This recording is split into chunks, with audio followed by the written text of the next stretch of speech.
let's talk about what could be happening in the Commons tomorrow, where the Labour leader, Keir Starmer, could face significant backbench rebellions in Parliament if he tries to block Labour MPs on the backbenches from voting for a ceasefire in Gaza. This is a motion that's been tabled by the SNP leader in Westminster, calling for this immediate ceasefire. Well, joining me to discuss this is co-founder of Novara Media, that's Bastani.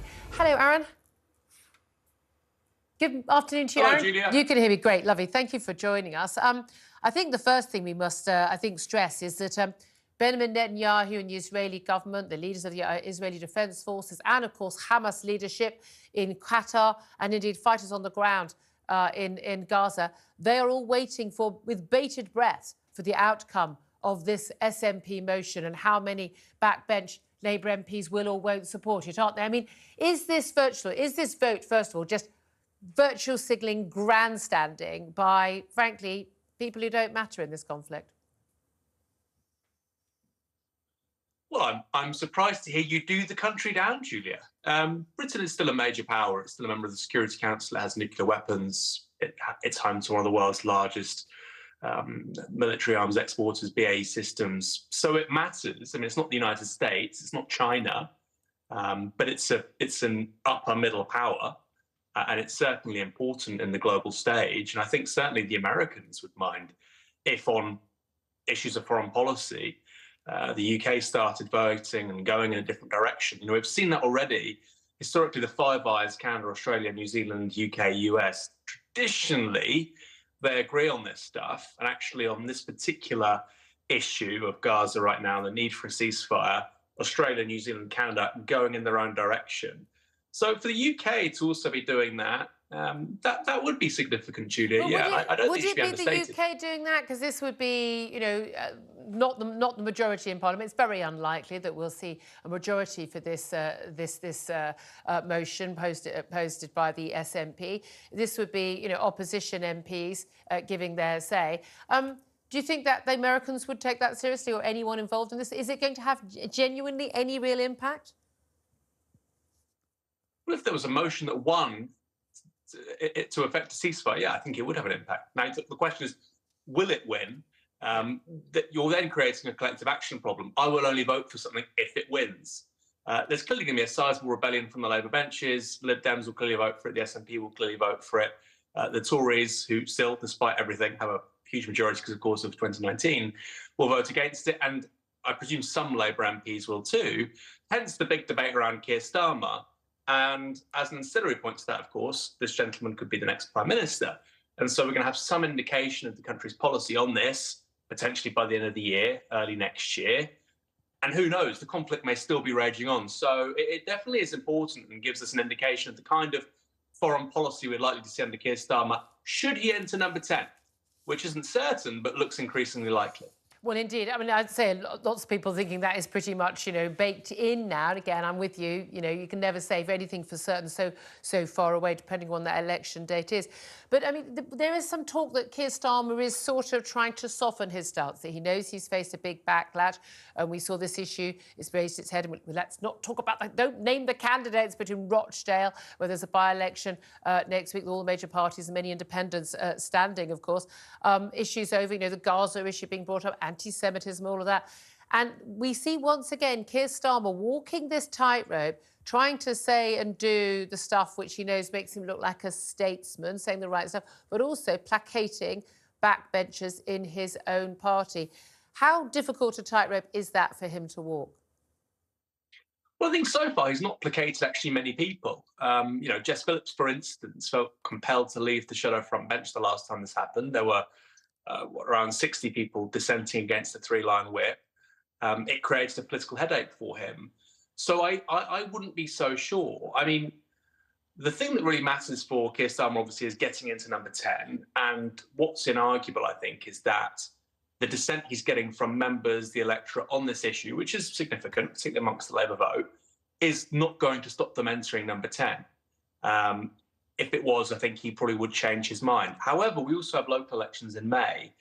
And again, I think what's inarguable, and this isn't really discussed enough, is that Labour's position on Gaza so far means that, you know, hundreds of councillors who would have won won't win. Yeah. Councils that would be Labour won't be Labour. People that should have bigger majorities will have smaller ones. And, councillors aren't on the Labour left or the Labour right. They're from across the party. And so I think people canvassing every day, whatever wing of the party they're on, they'll be knocking on the doors of people who they know normally vote Labour. Many of those people, not all of them, not even most of them, but many of them will say, look, I have a really big problem with your party's policy on Gaza. I cannot vote for you. And inevitably that cascades up to the party leadership. So I think there's one eye here on the local elections. Now, why do local elections matter? Christ, he wants to be the Prime Minister. Well, because, of course, if they don't have good results in those local elections, they're going to lose momentum. And people might say, well, polls are one thing, the reality of people going to the ballot box is something else. So I think with all of this, they have one eye on the local elections. Yeah. Can I ask you about, I mean, we talk about the influence of Gaza in Labour politics right now, and also the ongoing issue of anti-Semitism in this country. And again, under Corbyn, I thought it was, I had hoped that it reached its high point, well, low point, for probably a better way of putting it. But I fear, alas, things are going to get a lot worse before they get better, hopefully in the future.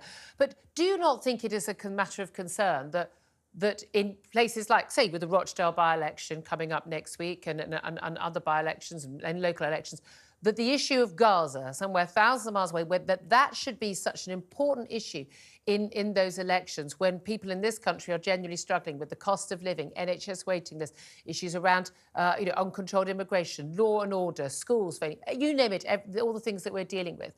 Do you think it's worrying that the issue of Gaza is concerned? Because I don't remember people being that concerned about, I don't know, the Chechens or the Syrian people being bombed by their own leader. I don't remember people being, no one seems to be that concerned about the Uyghur people being imprisoned in concentration camps to all intents and purposes and sterilised by the Chinese government. It seems to me extraordinary that it is only the people in Gaza, only the Palestinians who are the concern, when there are millions upon millions of other Muslims around the world and other people, non-Muslim around the world, who are being subjugated, who are at risk of death from bombing from a foreign power. But only Gaza seems to matter. Why is that? And is that a concern for you that has become such a totemic issue in our politics here in Britain? Well, I think for most people, it's a low salience issue. I think for most people, I think for a strong minority of the country, they really care. And as you indicate, they will vote on it to a significant extent. It might not determine their vote, but it's a big part of who they will vote for in local elections. For most people, that's not the case. Most people care about tax, immigration, public services, NHS, housing, all the things you've just spoken about. But clearly for a decent-sized minority of the country, Gaza is a major issue. And I think, somebody might vote on Gaza front and centre because they think that Labour are already going to go to number 10 anyway, or because they don't think local government matters. People vote for a plethora of reasons with, mitigating factors included or not. In terms of why Gaza matters, your second question, in terms of why Gaza matters in a way that other conflicts don't seem to, I mean, foreign policy, firstly, has often played a part in how people vote. In 2005, granted, that was because of UK involvement, but in 2005, the Lib Dems do incredibly well off the back of opposition to the Second Gulf War in Iraq. So foreign policy's played a role for a long time. But I'd go back to what you were saying about immigration. There are people in Israeli politics right now who are saying, we want those 2.5 million people in Gaza out of Gaza. We want them to go to Egypt. The Egyptians have said, we will send them to Europe. And I think quite sensible people are saying, well, actually, we shouldn't have a foreign policy. We shouldn't be aiding and abetting regimes who are intent on creating millions of displaced people next to the Mediterranean Sea. And I think, actually, that is a perfect example of how foreign policy matters when you care about, quote-unquote, domestic issues like immigration, asylum and whatnot. I don't think that's the concern. Most people who are speaking out on this issue, or people who are going on these demonstrations, I don't think that's their concern. They should do. Well, I mean, they should do, but they don't seem to care about it when it's any other country and any other group of Muslims. Have we not imported an issue? We have imported these sort of internecine conflicts, these ethnic conflicts, and let's face it, let's be honest, we've imported anti-Semitism at a greater scale to this country, and we've been turning a blind eye to it for far too long. Well, I think it would be news to the British Jewish community that, anti-Semitism in this country started in the 1960s or 70s.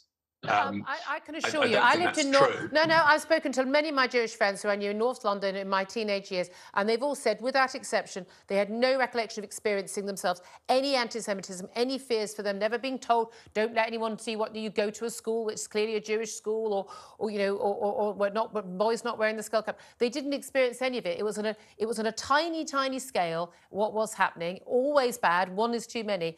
The scale we're seeing now, we've basically imported. The far left, which you're a part, has basically, you know, embraced a lot of those views in terms of views of Israel, and basically say we use the word Zionist instead of Jew, but basically we know it's anti-Semitism.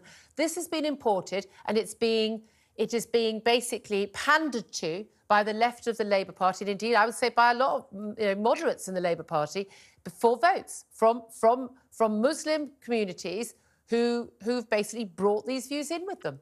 I mean, is that a terrible thing to say, or is it just reality? Well, I'm not offended by it, Julia. You're entitled to your view. I just don't agree with it. I think anti-Semitism exists in this country long before mass migration. I mean, I went to a grammar school in Bournemouth. As anybody who's Jewish is watching, you know, there's a big Jewish community in Bournemouth. There was a synagogue near that school, which was a Jewish synagogue. And since I was knee-high to a grasshopper, there was very extensive security outside of it. And you have to remember, of course, in the 80s, there was a campaign of terror against Jewish communities around the world. There was a terrorist attack against Jewish people in Argentina not so long ago. So I don't simply buy that. You know, they were behaving as a minority community in a very different way to everyone else to ensure their safety. It's the idea that there was never a threat. I just don't buy.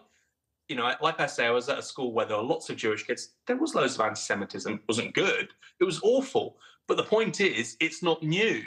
And I question why people are claiming it's new. It's different groups who are carrying out that anti-Semitism. Just finally, just trying to leave it on this. Do you think that Labour still has an anti-Semitism problem? No, I don't think it has an anti-Semitism problem. I think under Corbyn, it was a mass party of 500,000 people. And of course, that reflects certain currents in wider society. Anti-Semitism exists in British society. I'm certainly not denying that. And that's reflected in political parties. I think, by the way, most conservative activists are good people. I do still think, however, there's an issue of Islamophobia. I think, you know, the vast majority of conservative voters, activists, members are fine, upstanding people. So I wouldn't seek to make these kinds of generalizations and dismiss and demonize hundreds of thousands of my compatriots like that. I don't think it's useful in politics. OK. Aaron Bastani, really appreciate you joining us. He's co-founder of Novara Media. He's also the author of Fully Automated Luxury Communism. Thank you for joining us.